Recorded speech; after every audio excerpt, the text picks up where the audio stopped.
जो प्रधानमंत्री बनता है, जो सांसद बनता है, जो विधायक बनता है, जो सरपंच बनता है, जिला परिषद चेयरमैन बनता है, वो आवाम का खादिम होता है, वो आवाम से बड़ा नहीं होता है।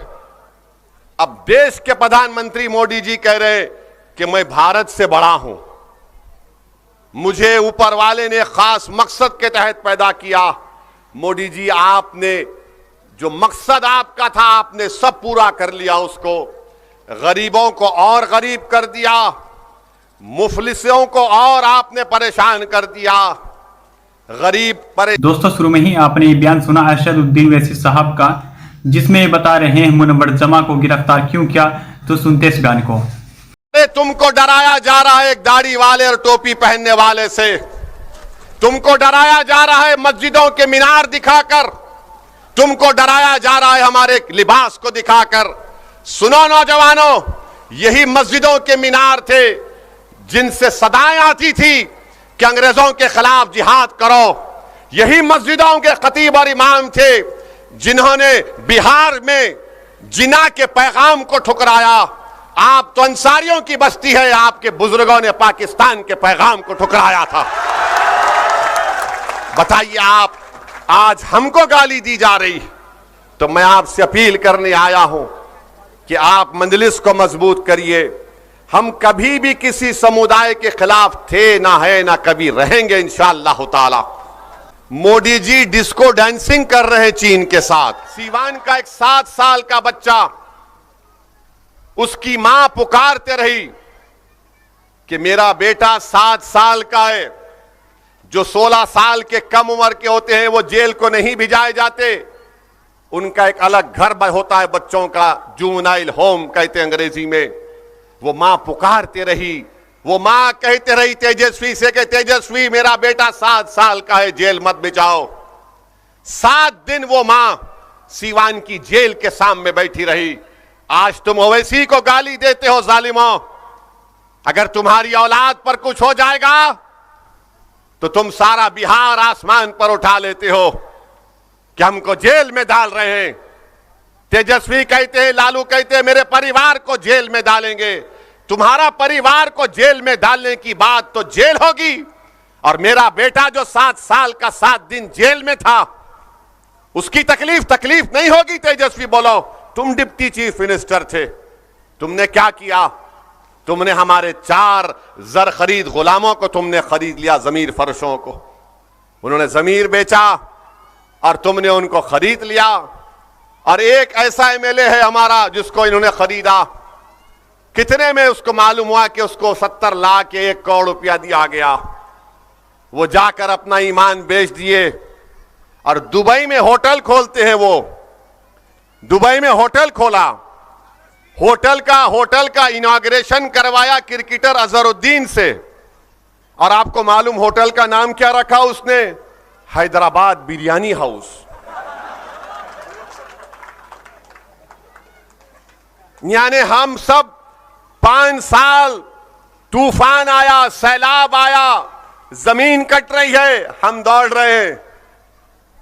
सीमांचल की जनता ने उनको कामयाब किया तो उन्होंने हमारी पार्टी को धोखा दिया। तो ये सिर्फ खरीदना जानते हैं, जो बिकता है उसको खरीदते हैं, जो नहीं बिकता उस पर इल्जाम लगा देते कि ये मिला हुआ है, बी टीम है, वोट काटने वाला।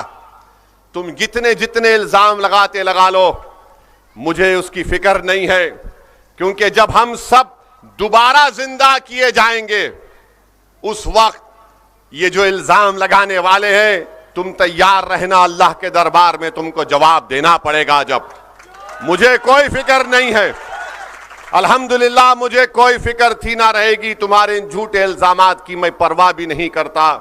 बल्कि सुनो राजद और कांग्रेस के लोगों, तुम्हारी झूठ को मैं अपनी जूती पर भी नहीं रखता हूं। तुम सिर्फ झूठ बोल सकते हो। मेरे अजीज दोस्तों और बुजुर्गों, इसीलिए हम आपसे कह रहे हैं कि अपनी ताकत दिखाइए। हमने यहां पर फारूक रजा को हमारा उम्मीदवार बनाया तो लालू परिवार पाटलिपुत्रा के गांव गांव फिर रहा है भीख मांगते हुए कि हमको वोट दे दो, मंजलिस को वोट मत दो। अगर हम उम्मीदवार नहीं देते तो क्या लालू का परिवार फिरता गांव में? मगर क्योंकि यहां से हमने एक शेर को उतारा तो शेर के डर से सब भाग रहे हैं।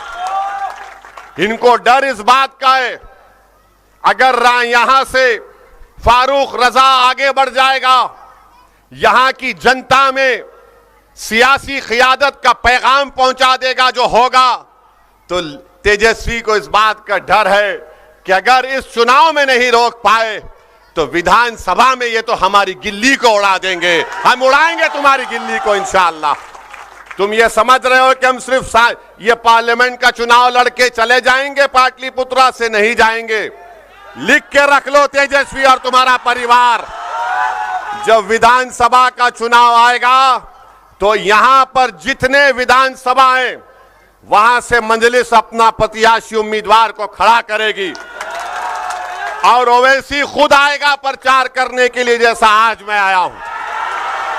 मेरे अजीज दोस्तों और बुजुर्गों, हम आपसे फिर से अपील कर रहे हैं कि वोट एक अमानत है और इस अमानत को सही इस्तेमाल करिए। तीसरी बात की है, अभी अख्तरुल ईमान साहब ने अपनी बसीरत अफरोज किताब में जाति जनगणना की बात की। यहां पर पालीगंज में हमारे अंसारी भाई बहुत रहते हैं। मैं उनको बताने के लिए कह रहा हूं कि अंसारी भाइयों की आबादी बिहार में 46 लाख है ना अख्तर भाई, 46,34,235 हैं। अब हम ये नाम लेके जा रहे हैं,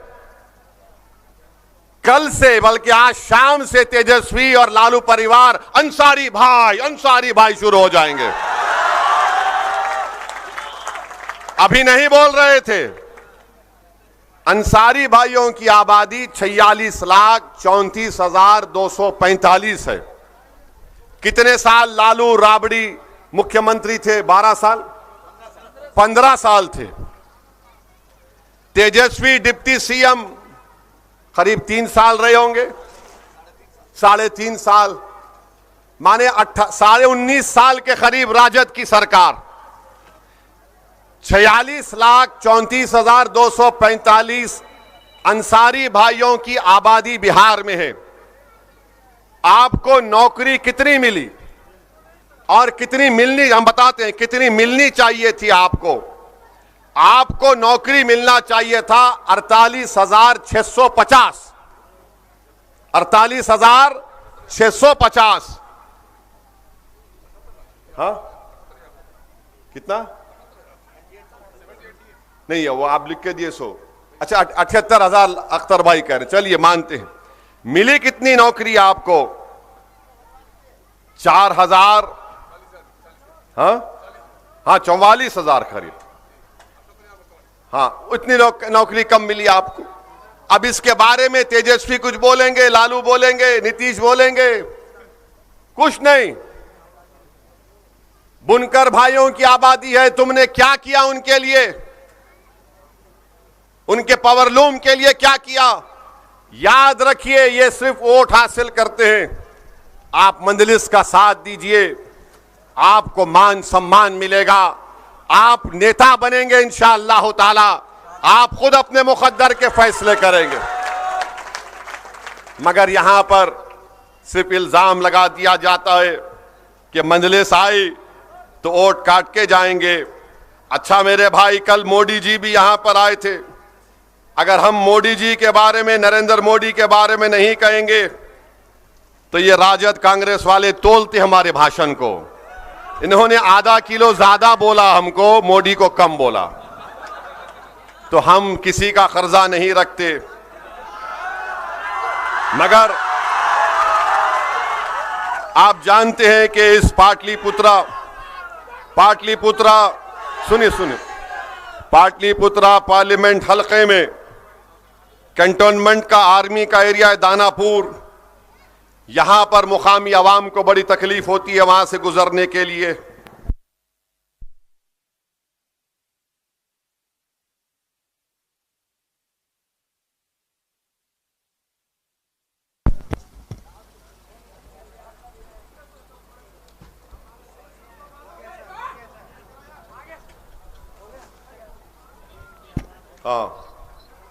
सिंचाई के लिए पालीगंज में किसान को पानी नहीं मिलता, और फिर जो नदी के किनारे का इलाका है दियारा, वहां पर आज भी लोग विकास के लिए तड़प रहे हैं।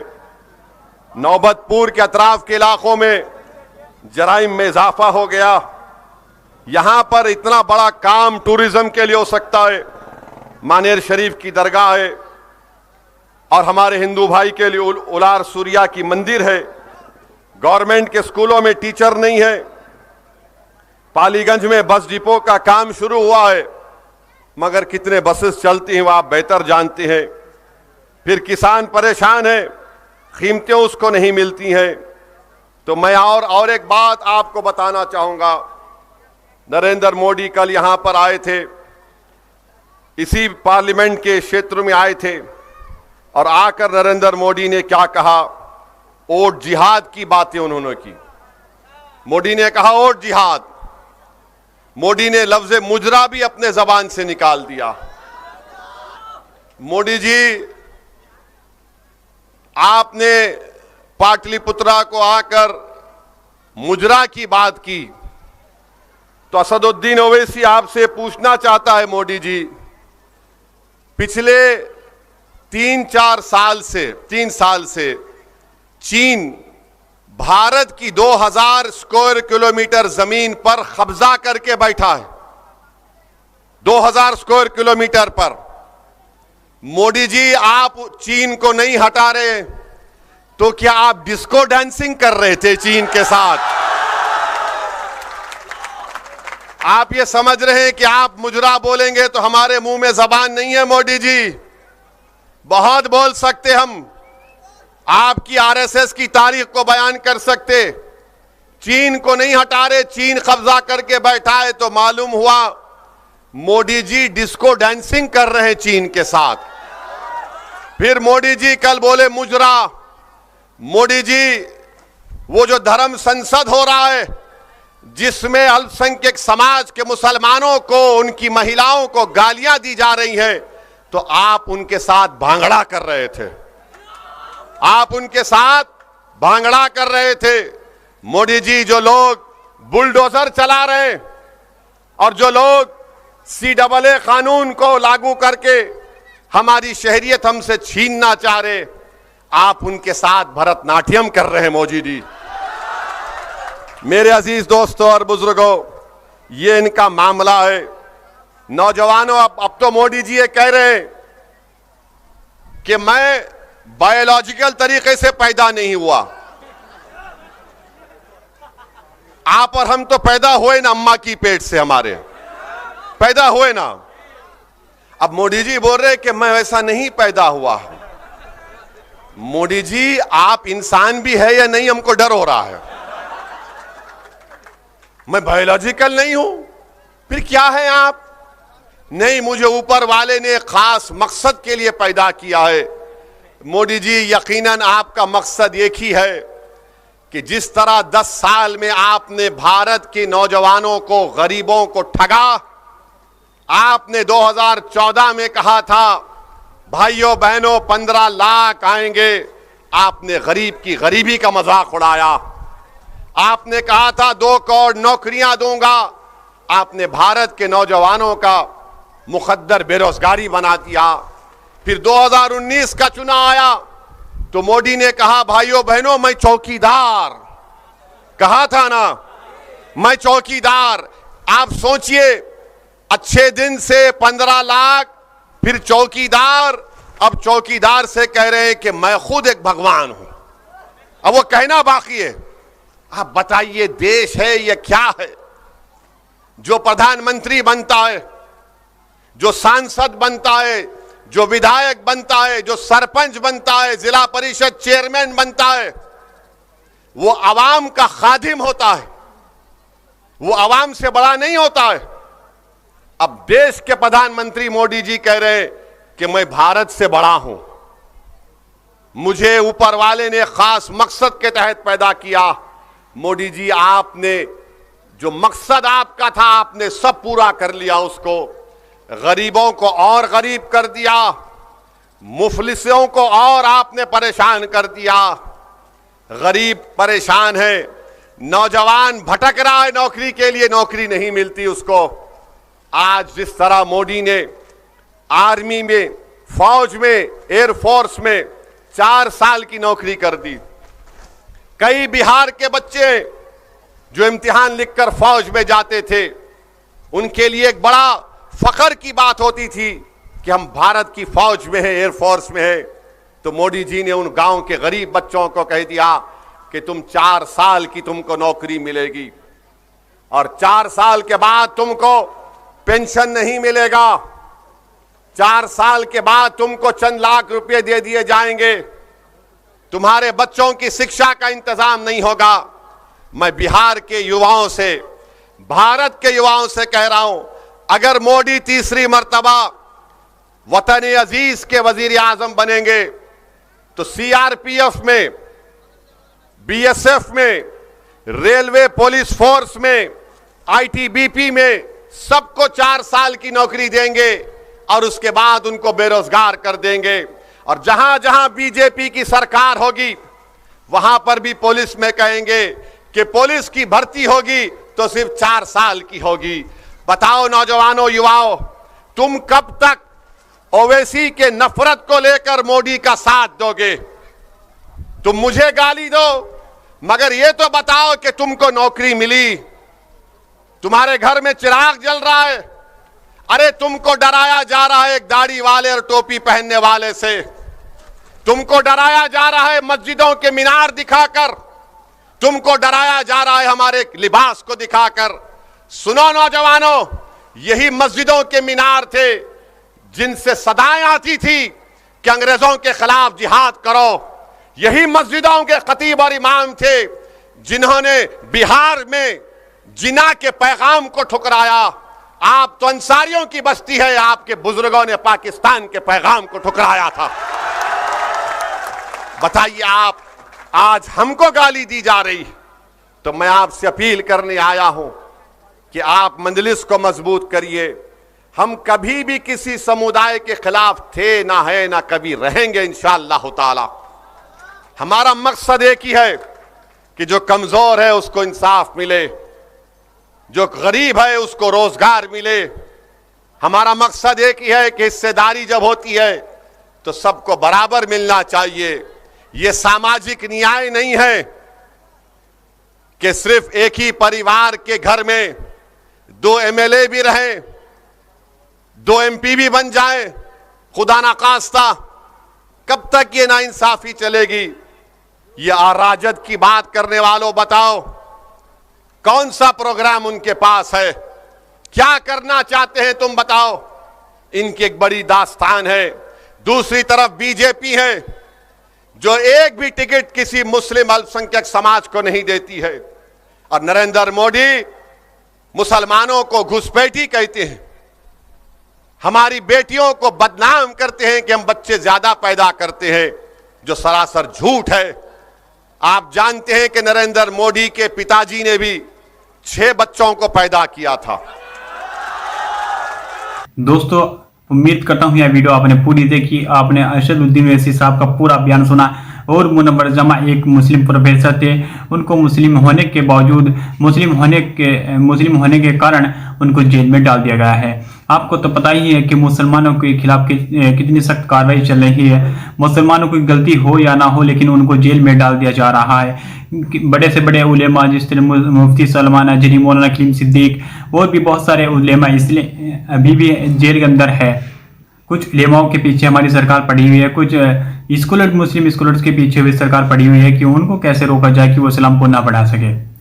जो हमारे आलिम है, बड़े बड़े लोग हैं, इस्लाम की खिदमत करते हैं, दीन की तबलीग करते हैं, उनके जरिए इस्लाम फैलता है, तो वो उनको दबाते हैं कि ये उनकी आवाज़ नीचे बैठ जाए, इनकी आवाज़ दब जाए, फिर इस्लाम के लिए बोलबाला ना कर पाए, इस्लाम को बुलंदी तक ना पहुंच पाए। दोस्तों, कुछ फिलहाल उलेमाओं के पीछे सरकार पड़ी हुई है, उनकी आवाज़ को कैसे दबा दिया जाए, इस्लाम न फैले।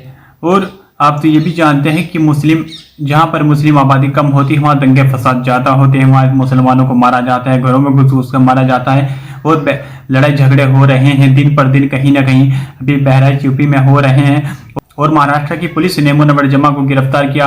आप इस वीडियो के बारे में अपनी क्या राय रखते हैं तो प्लीज कमेंट करें और बताएं। तो मिलते हैं किसी नेक्स्ट वीडियो के साथ, तब तक के लिए अस्सलाम वालेकुम व रहमतुल्लाहि व बरकातुहू। दुआ करें।